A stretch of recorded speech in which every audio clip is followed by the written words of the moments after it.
گود کے اندر نہیں پیٹ کے اندر ہو، اس وقت والدہ کو چاہیے کہ وہ قرآن کی تلاوت سنا کرے۔ ابھی بچہ پیٹ کے اندر ہے، پیدا بھی نہیں ہوا، تو جب ماں قرآن کی تلاوت سنتی ہے تو بچے کے کانوں کے اندر اس کی آواز جاتی ہے، ماں جو سنتی ہے اس کا اثر اولاد تک پہنچتا ہے۔ تو تربیت ایک تو ہے گود سے، لیکن علماء نے اس سے بھی پیچھے لے گئے کہ ماں کے پیٹ سے تربیت کا آغاز ہو گیا۔ اب والدہ نے تربیت کرنی ہے، اگر والدہ کی تربیت ٹھیک ہوگی تو وہی آگے منتقل کرے گی جو کچھ اس کی تربیت ہوئی ہوگی۔ تو جب تک ہم اپنی اولاد کی صحیح تربیت نہیں کریں گے، اگر بیٹی نے جو ماں بن چکی ہے اس نے اگر ساری زندگی فلمیں ڈرامے دیکھتے ہوئے گزاری ہے، ساری زندگی فقط جو ہے وہ اسکول کالج کے اندر ہی تعلیم حاصل کی ہے، انگلش لٹریچر ہی پڑھا ہے، قرآن و سنت کی تعلیم اس نے حاصل نہیں کی، تو وہ اولاد تک کیا منتقل کرے گی؟ وہی منتقل کرے گی جو اس کے پاس ہوگا، اس سے زیادہ تو منتقل کر ہی نہیں سکتی، کیونکہ اس کے پاس تو اتنا علم اتنا شعور تو ہے ہی نہیں۔ جب تک شعور نہیں ہے تو وہ منتقل کیا کرے گی؟ اگر والدہ شروع سے ہی تربیت شروع کر دے تو بچوں کے اندر کس طرح تبدیلی آتی ہے۔ آج اگر کوئی والد اپنے بیٹے کو آدھی رات کو موبائل میں لگا ہوا دیکھے نا اور کہے کہ بیٹا موبائل بند کر دے، سو جا، آدھی رات ہو گئی ہے، سونے کا وقت ہے، سو جاؤ، تو بیٹا بات نہیں سنتا، تھوڑی دیر کے لیے موبائل بند کر کے رکھ دے گا، والد صاحب سائڈ پہ ہوں گے، پھر اٹھا کے جو ہے وہ موبائل پہ شروع ہو جائے گا۔ کیوں؟ کیونکہ ان کی تربیت نہیں ہوئی کہ والد کا ادب کیا ہے، احترام کیا ہے، اس کی بات کیسے سننی ہے۔ ایک آج کی اولاد ہے جن کو والدین جدید سہولیات دیتے ہیں، گھر کے اندر بجلی ہے، زمین پر کارپٹ بچھے ہوئے ہیں، کمروں کے اندر اچھے جو ہے وہ گرمیوں کے لیے اے سی لگے ہوئے ہیں، سردیوں میں ہیٹر لگے ہوئے ہیں، بہترین سہولیات دینے کے باوجود بھی اولاد والدین کی بات نہیں سنتی۔ ایک وہ بھی والد تھے جو اپنی اولاد کو، اپنے بیٹے کو، اپنی بیوی کو بے آب و گیاہ وادی کے اندر چھوڑ کر چلے گئے تھے، اور کوئی خرچہ پرچہ کیا مکان دینا تو دور کی بات، کھانے پینے کا بھی کوئی سامان ان کو مہیا نہیں کیا، اور چھوڑ کر وہاں سے رخصت ہو گئے، اور عرصے دراز کے بعد واپس آئے۔ جب بچہ چلنے پھرنے کے قابل ہو گیا تو آ کر والد نے بیٹے سے کہا، انی ارا فی المنام انی اذبحک فانظر ماذا تری، بیٹے میں نے خواب کے اندر دیکھا ہے کہ میں تجھے اللہ کی بارگاہ میں قربان کر رہا ہوں، بتا تو کیا کہتا ہے۔ آج اتنی سہولتیں دینے کے باوجود بھی اولاد والدین کی بات نہیں سنتی، لیکن وہ بیٹا جس کو والد نے رہنے کے لیے چھت بھی نہیں دیا، کھانے کے لیے کھانا بھی نہیں دیا، اور کئی سالوں تک والد جو ہے وہ ان کو اس بے آب و گیا وادی کے اندر چھوڑ کر چلے گئے، کبھی کبھار ملنے کے لیے آتے ہیں، لیکن وہ اولاد کے سامنے جب باپ نے کہا کہ بیٹے میں نے خواب کے اندر دیکھا ہے کہ میں تجھے ذبح کرنا چاہتا ہوں، اللہ اکبر، تو بیٹے نے کیا کہا، یا ابا تفعل ما تؤمر ستجدنی انشاء اللہ من الصابرین، ابا جی آپ جو کرنا چاہیں آپ کر لیں، انشاءاللہ آپ مجھے صبر کرنے والوں میں سے پائیں گے۔ آپ جو چاہیں کریں، آپ میرے والد ہیں۔ کیوں؟ کیونکہ والدہ نے تربیت کی تھی۔ اتنے سالوں تک باپ سر پہ نہ ہو تو والدہ جو چاہے تربیت کرتی رہے، والدہ جو چاہے اس کو نصیحت کرتی رہے، لیکن بیٹے نے جب بھی سوال کیا ابا جی کہاں پر ہیں، مجھے کیوں چھوڑ کے گئے ہیں، تو والدہ نے کہا بیٹا تیرے والد اللہ کے سچے نبی ہیں، اور وہ اللہ کی رضا کے لیے اللہ کے حکم سے تجھے یہاں پر چھوڑ کے گئے ہیں۔ تو پھر اولاد کی تربیت ہوئی، کیونکہ ماں کی گود سے ہی تربیت کا آغاز ہوتا ہے۔ گود ماں دیے درسگاہ پہلی، ایتھو زندگی دا نصب العین بندا، ایتھو داتا خواجہ فرید بن کے دکھی دلاں دے واسطے چین بندا، پیکر ماں جے شرم و حیا دیے پھر پتر بھی غوثے ثقلین بندا، تے سیدہ خاتون جنت جے ماں ہووے صابر پھر لال بھی سخی حسین بندا۔ حضرت سیدنا امام حسن مجتبی اپنی والدہ کے ساتھ دسترخوان پر بیٹھ کر کھانا نہیں تناول کرتے تھے۔ والدہ نے پوچھا، سیدہ کائنات فاطمہ الزہرا رضی اللہ تعالیٰ عنہ نے پوچھا، بیٹے حسن تم میرے ساتھ دسترخوان پہ بیٹھ کے کھانا کیوں نہیں کھاتے؟ تو بیٹے نے عرض کی، امی جان میں اس لیے آپ کے ساتھ دسترخوان پہ بیٹھ کے کھانا نہیں کھاتا کہیں میں وہ لقمہ نہ اٹھا لوں جس پر آپ کی نظر ہو، کہیں وہ لقمہ نہ میں اٹھا لوں جس پر آپ کی نظر ہو۔ تربیت کا جب یہ ماحول ہوتا ہے، جب ماں کی گود سے تربیت کا آغاز ہوتا ہے تو پھر اولاد اس عالی شان مرتبے پر پہنچتی ہے۔ لیکن آج ہمارا حال کیا ہے؟ ہماری اولادیں کیوں اتنی بگڑ رہی ہیں؟ ہم نے اپنی اولادوں کی تربیت کا آغاز ہی شروع سے نہیں کیا۔ ہم اسی انتظار میں رہتے ہیں جی جب سمجھدار ہو جائے گا تب ہم سکھائیں گے، بھی اسکول میں جائے گا چلو اسکول سے سیکھ لیں گے۔ پھر مدارس والا بھی رجحان اتنا نہیں ہے، مدارس میں بھی اب وہ ماحول نہیں رہا۔ لیکن یقین جانیے میں نے اپنی زندگی کا جو تجربہ حاصل کیا ہے، جتنے با ادب مدارس کے اندر پڑھنے والے بچے ہوتے ہیں اتنے اسکول میں پڑھنے والے نہیں ہوتے۔ جتنے با ادب والدین کا ادب و احترام کرنے والے بچے مدارس سے نکل کر آتے ہیں، وہ والدین کا، اساتذہ کا جتنا ادب کرتے ہیں اتنا اسکول کالج والے نہیں کرتے. میں نے بھی اسکول کالج پڑھا ہے, آپ نے بھی پڑھا ہے. اسکول کالج میں جب لیکچر دینے کے لیے ٹیچر نہ آئے یا ٹیچر چھٹی پہ ہو یا ٹیچر کو مخاطب کرنا ہو تو بچے کیسے کہتے ہیں, فلاں ٹیچر آیا ہے, اسلامیات والا ٹیچر آیا, میتھ والا آیا, نام لے کر مخاطب کرتے ہیں. لیکن مدارس کے اندر کبھی بھی اس طرح بچے جو ہے وہ اپنے استاد کو نہیں بلاتے. یقین جانیے 15 سے 20 سال میں نے خود مدارس کے اندر گزارے ہیں. اساتذہ مسجد کے اندر آتے ہیں, ہمارے ساتھ نمازیں پڑھتے ہیں. علماء کرام جو ہمارے مدرسین ہیں, اساتذہ ہیں, وہ کلاس کے اندر داخل ہوتے ہیں, کلاس کے اندر آتے ہیں, آ کر وہ جوتیاں اتارتے ہیں, مسجد میں آتے ہیں, کلاس میں آتے ہیں. لیکن کبھی بھی 15-20 سال میں نے استاد کو, معلم کو واپس جاتے ہوئے اپنی جوتیاں خود سیدھے کرتے ہوئے نہیں دیکھا. کیوں؟ جب استاد مسجد کے اندر داخل ہوتا ہے, کلاس میں داخل ہوتا ہے, بچے کو پتہ ہے یہ میرے استادوں کی جوتیاں ہیں, استاد کے نکلنے سے پہلے بچے اس کی جوتیوں کو سیدھا کر دیتے. یہ ادب کا لیول ہے مدارس کے اندر. ہارون رشید بادشاہ کا بیٹا علامہ صاحب کے پاس تعلیم حاصل کرنے کے لیے گیا. علامہ صاحب اس کو تعلیم, ظاہر دینی تربیت کا ایک ماحول ہوتا ہے, بچے جو ہے وہ ہر لحاظ سے استاد کی تربیت کو قبول بھی کرتے ہیں, عمل بھی کرتے ہیں. بادشاہ ہارون رشید گھوڑے پر ایک دن مدرسے کے قریب سے گزرا تو دیکھا اس کا بیٹا اپنے استاد کو, اپنے معلم کو وضو کروا رہا ہے. ہاتھ کے اندر لوٹا پکڑا ہوا ہے, پانی ڈال رہا ہے, استاد جو ہے وہ وضو کر رہا ہے. بادشاہ غصے سے فوراً اپنے گھوڑے سے نیچے اترا اور دوڑتا ہوا اپنے بیٹے کے پاس پہنچا اور زور سے اس کو تھپڑ رسید کیا اور اسے کہا تجھے شرم نہیں آتی, استاد اپنے ہاتھ سے پاؤں دھو رہا ہے, تو صرف پانی ڈال رہا ہے, ہاتھ سے اپنے ہاتھ سے مل کے استاد کے پاؤں کو دھو, اپنے ہاتھ سے اپنے استاد کے پاؤں کو دھو. یہ کون سا طریقہ ہے؟ یہ تو تجھے دین کے علم سے روشناس کرنے والا استاد ہے اور تو نے صرف پانی ڈالنے کی ڈیوٹی سنبھالی ہوئی ہے. جب والدین اس طرح تربیت کرتے ہیں, جب والدین بچوں کو سکھاتے ہیں ادب, تو پھر اولاد آگے تیار ہو کے نکلتی ہے. اور اولاد کے لیے سب سے پہلا رول ماڈل والدین ہی ہوتے ہیں, سب سے پہلا رول ماڈل. آپ نے دیکھا ہوگا گھر کے اندر جب والدین میں سے جو بھی کوئی نماز پڑھنے والا جب گھر میں نماز پڑھتا ہے, مصلی بچھاتا ہے, تو چھوٹا نادان بچہ بھی قریب آ کر کھڑا ہو جاتا ہے اور نقل اتارنا شروع ہو جاتا ہے. ویسے ہی سجدے کرنا شروع, اس کو نہیں پتا کہ سجدہ کرنا ہے, وہ دیکھ اسی کی طرف رہا ہوتا ہے, لیکن بس اسی کی طرح سر جھکایا, اس نے بھی سر جھکا لیا, سر سجدے میں رکھا, اس نے بھی سر سجدے میں رکھ دیا. تو بچوں کی گھر سے ہی تربیت کا آغاز ہو جاتا ہے, بچے سیکھنا شروع کر دیتے ہیں. اگر والدین اچھی تربیت کریں گے تو اولاد اچھی تربیت لے گی.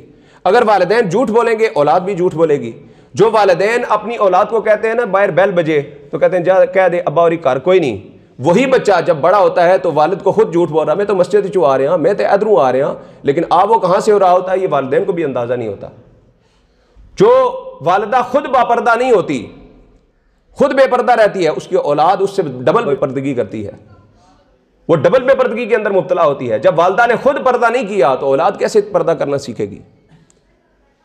اکثر اس وجہ سے بچیوں کو جو ہے وہ پردہ نہیں کرایا جاتا, جی ابھی تو چھوٹی ہیں, لیکن علماء نے فرمایا بچپن سے ہی ان کو پردے کے آداب سکھاؤ, خاص کر کے جب وہ 10-12 سال کی عمر کو پہنچے تو کہ پردے کا باقاعدہ اہتمام کرو, ان کو اچھی طرح ایک عورت کی طرح لباس لینے کا طریقہ جو ہے وہ سکھاؤ, تاکہ وہ ایک با پردہ خاتون بن کے معاشرے کے لیے ایک بہترین ماں بنے آگے چل کے.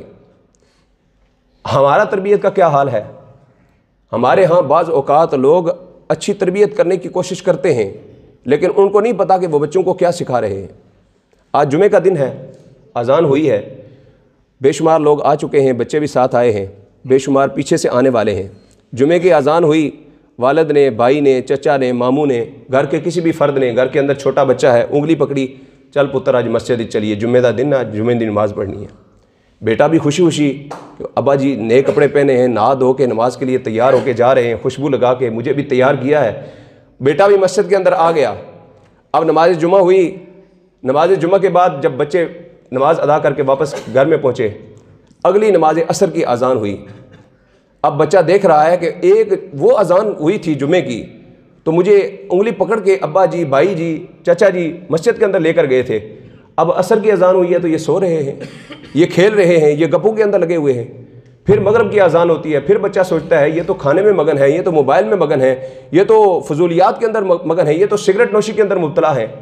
عشاء کی اذان ہوتی ہے, پھر وہی حال ہے. اب بچہ دیکھ رہا ہے, پھر پورا ہفتہ ایسے ہی گزرتا ہے, پھر اگلے جمعہ آتا ہے, پھر بچے کی انگلی پکڑی جاتی ہے, پھر اسی طرح مسجد کے اندر.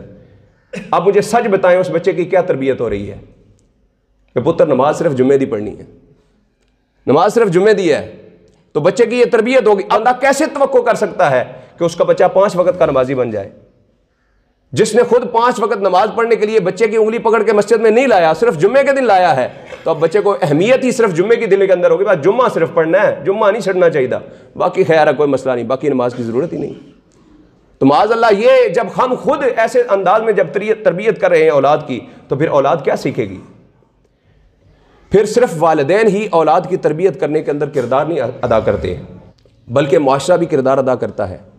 معلم, ٹیچر جو ہوتے ہیں اسکول کے, پروفیسر, لیکچرار, جہاں تک اوپر تک تعلیم لے جائیں, وہ سب کردار ادا کرنا ہوتا ہے. پھر مسجد کے اندر چلے آئیں تو جو محراب و ممبر کے جو وارثین ہیں, پھر انہوں نے بھی تربیت کرنی ہوتی ہے. یہ 3-4 چیزیں جب مل کر کردار ادا کرتی ہیں تو پھر معاشرہ تشکیل پاتا ہے, پھر بچوں کی تربیت ہوتی ہے. اب گھر کے اندر والدین یہ سوچ کر بچوں کی تربیت نہیں کرتے جی ابھی چھوٹا ہے, ابھی بڑا ہوگا تو پھر کر لیں گے. سکول کے اندر ٹیچر یہ سوچے چھڈو جی میرا پیریڈ پڑھ لے بڑی گل ہے یار, جو اسی پڑھا رہے ہیں وہ سیکھ جاوے بڑی گل ہے, باقی چھڈو اور کی سکھانا ہے انہوں نے.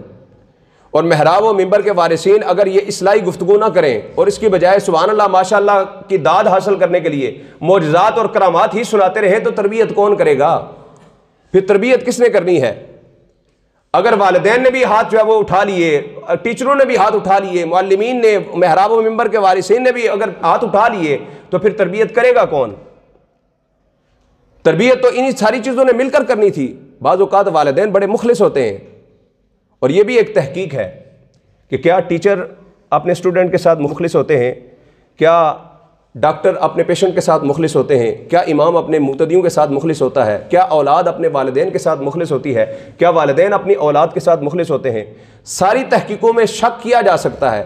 ممکن ہے ڈاکٹر پیسے کے لیے ہی صرف جو ہے وہ اس کو مشورہ دے رہا ہو, ممکن ہے امام جو ہے وہ صرف پیسے کے لیے نماز پڑھا رہا ہو, پیسے کے لیے تقریر کر رہا ہو, ممکن ہے کہ ٹیچر صرف اپنا وقت پورا کرنے کے لیے لیکچر دے رہا ہو, ممکن ہے کہ اولاد والدین سے صرف جو ہے وہ اپنا مطلب نکالنے کے لیے ان کا ادب احترام کر رہی ہو, لیکن یہ ممکن ہی نہیں ہے کہ والدین اپنی اولاد کے ساتھ مخلص نہ ہو.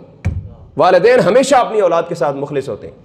والدین کبھی بھی بچوں کا برا نہیں چاہتے, ہمیشہ دعائیں ان کی دل سے نکلتی ہیں کہ ہمارے بچے زندگی کے اندر اونچے اونچے عہدوں پر پہنچ جائیں. اب سارے تو برے نہیں ہوتے, سارے تو یہ نہیں سوچتے کہ چلو بڑے ہوں گے تو سیکھیں گے. اگر ایک گھر والے سوچتے ہیں کہ ہم ابھی سے جو ہے وہ بچہ ہمارا پیدا ہوا ہے تو ہم تربیت کا آغاز کر دیں گے, ہم اس کو ٹی وی پر غلط چیزیں نہیں دیکھنے دیں گے, ہم گانے نہیں دیکھنے دیں گے, ہم گیمیں نہیں کھیلنے دیں گے, اچھی طرح انہوں نے تربیت کا آغاز کیا. لیکن جب بچہ وہ گھر سے باہر نکلا, معاشرے کے اندر اس نے دیکھا کہ وہاں تو جو ہے وہ نوجوان سارے بچے جو ہیں وہ گیمیں کھیل رہے ہیں, لیپ ٹاپ اور کمپیوٹر اور جو ہے وہ ٹیبلٹ سب کے ہاتھوں میں ہے, اور سب فضولیات کے اندر مگن ہے. کوئی ایک طرف گلی کے کونے میں بیٹھ کر گانے سن رہا ہے, کوئی دوسری طرف بیٹھا ہوا فلمیں دیکھ رہا ہے, کوئی تیسری طرف بیٹھا ہوا گیمیں کھیل رہا ہے, فضولیات کے اندر مبتلا ہے.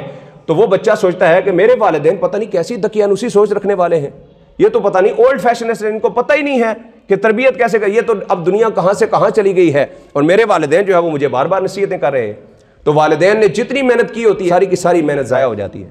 جب والدین پھر بچوں کو نصیحت کرتے ہیں بیٹا یہ نہ کرو, تو بیٹا آگے سے غصہ کرتا ہے, ابا جی تانوں تو پتہ ہی کوئی نہیں, تانوں پتہ ہی دنیا کتھوں کتھے پہنچ گئی ہے, تسی اجے بھی سانوں موبائل نو ہاتھ نہ لان دیندے. یاد رکھیں, جو بیٹا اپنے والد کے ساتھ اس طرح بے ادبی کے ساتھ بولتا ہے, جس نے اپنے والد کے سامنے صرف غصہ کیا, بولا بھی نہیں, دل کے اندر غصہ محسوس کیا والد کی بات پر, اس نے اپنے سارے اعمال کو ضائع کر دیا. فیوں ولا تنہرہما, لفظ اف کا مطلب یہ نہیں کہ اف کہا تو تبھی بے ادبی ہوگی, دل کے اندر والد کے بارے میں والدہ کے بارے میں غصہ محسوس کیا تو تبھی اعمال ضائع ہو گئے. علم پڑھیا پر ادب نہ سیکھیا کی لینا علمہ وڑ کے ہوں. جب ادب نہیں سیکھا تو پھر کیا فائدہ ہے ان ڈگریوں کا. پی ایچ ڈی ہولڈر ہے بچہ, لیکن والد سے جھک کر نہیں ملتا, ایک ہاتھ سے سلام کرتا ہے اکڑ کے, تو اس کی ڈگری کا کوئی فائدہ نہیں ہے.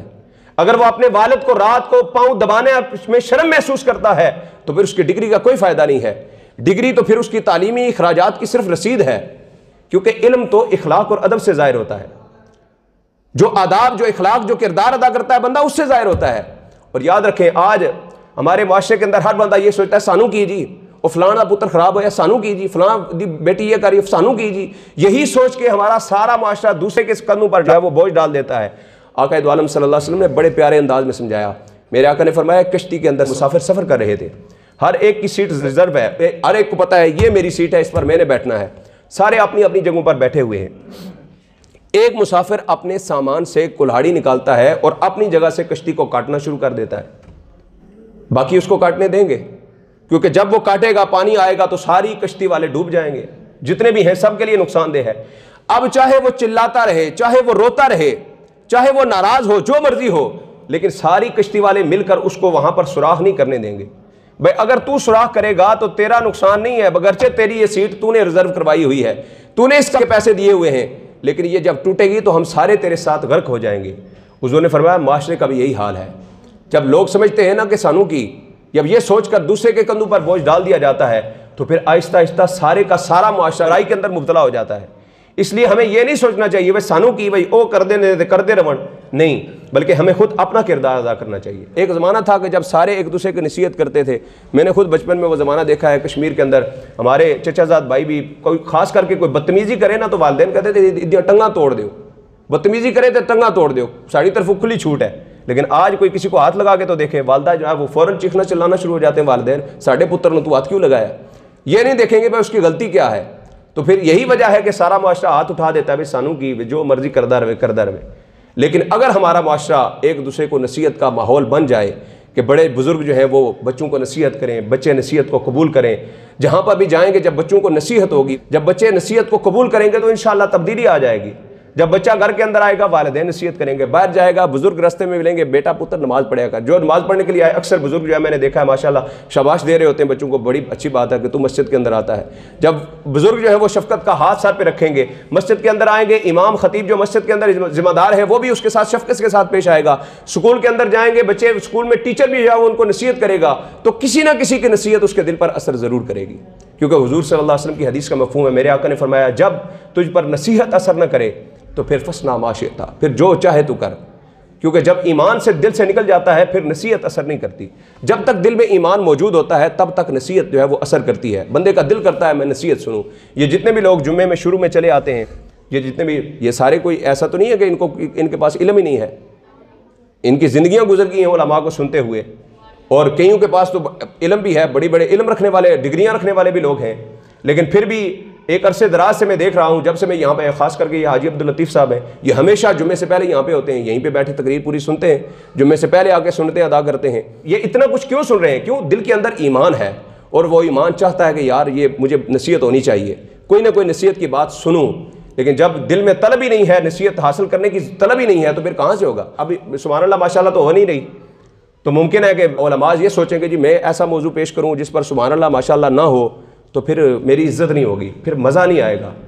لیکن بعض موضوعات بیان کرنے ضروری ہوتے ہیں جن کا اصلاح کے لیے بیان کرنا نہایت ضروری ہوتا ہے، لہٰذا علماء کو چاہیے کہ وہ ان موضوعات پر بھی کلام کریں، اور عوام کو چاہیے کہ وہ اپنے اندر اصلاح کا جذبہ پیدا کریں، اور کم از کم ہفتے کے اندر ایک دن جمعے کا ہوتا ہے، اور اگر وقت نکال کر ہم وقت پر آ جائیں گے تو کم از کم کوئی نہ کوئی نصیحت کی بات، کوئی نہ کوئی اچھی بات جو ہے وہ سننے کو مل جائے گی، اور شاید جو ہے وہ زندگی جو ہے وہ کسی ایک بات سے جو دل میں اتر جائے تبدیل ہو جائے۔ اللہ تبارک و تعالی ہمیں عمل کرنے کی توفیق عطا فرمائے۔ وما علینا الا البلاغ المبین۔